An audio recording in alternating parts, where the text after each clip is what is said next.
Hi, welcome to Your Simple Golf Swing. I'm Matt. I'm going to tell you a neat little trick about how you can use your aim point to increase your distance with all the clubs in your bag. This is a neat little thing that I discovered years ago. I discovered it watching the PGA Tour, and I started noticing some things that the commentators were saying. And they were talking about when people were hitting the greens, they were talking about how a good aim point would be their television tower. Some of them would even say the top of the television tower. I have also heard them say, well, that real tall tree there in the background, that would be a good aim point. Well, I started experimenting with this and I found something very interesting.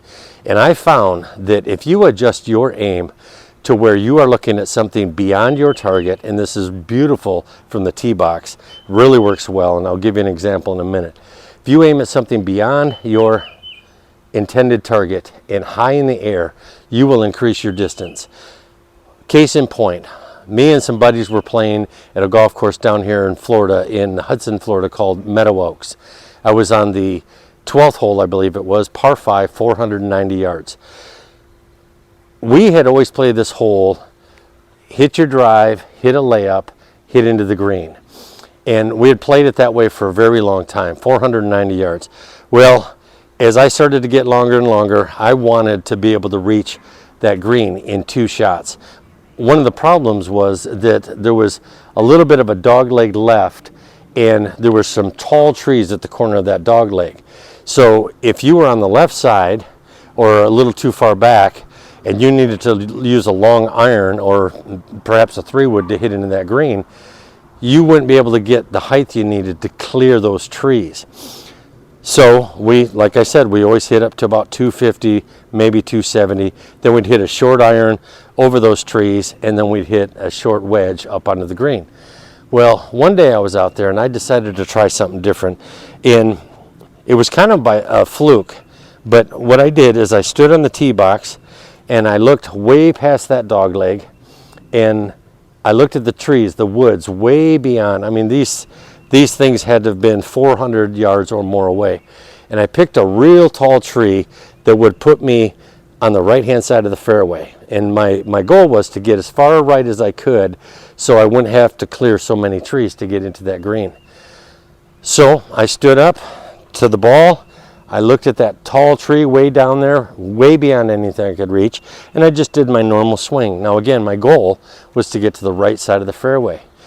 That ball flew a mile. My playing partner says, holy crap, that was a long drive. We need to measure that. We get out there, we find out that I hit that ball 320 yards. No kidding. I discovered by accident on that day that if we adjust, we kind of do a little paradigm shift, and instead of thinking about that landing area that we normally hit to, look beyond it. And don't just look beyond it to, okay, I see a sand trap out there, I'm going to aim at that. If there are trees behind that sand trap, look at the top of one of those trees. If there are houses back there, look at the top of those houses. Swing at those. You'll be amazed at how much that will free you up. You won't need to add any extra effort to your golf swing. It's just a mental paradigm shift that changes everything. I was teaching a guy golf one time when we were out playing on a course. He had his 8-iron into the flag, and when he hit, he came up short.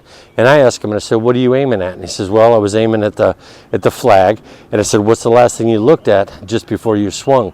And he says, well, I was aiming at the bank of the pond in front. I wanted to make sure I cleared that bank. And I said, well, I want you to try that shot again. Use the same club. And I told him, you see the tree behind the green and right behind the flag, you see that real tall pine tree? And he said, yeah. And I said, aim at the top of that.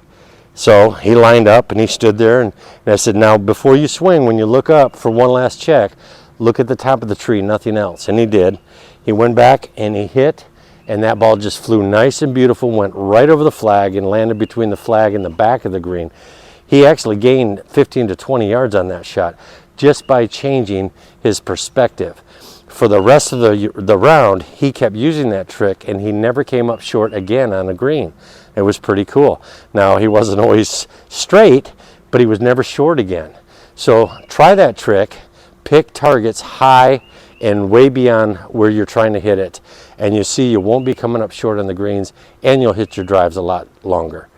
Thanks for joining me. If you like what you've seen, please hit the like button, subscribe, and hit that notification bell so that you can be notified whenever I put up a new video. If you would like to take my online course, please go down in the description. You'll find a link for the course in there. Thanks so much.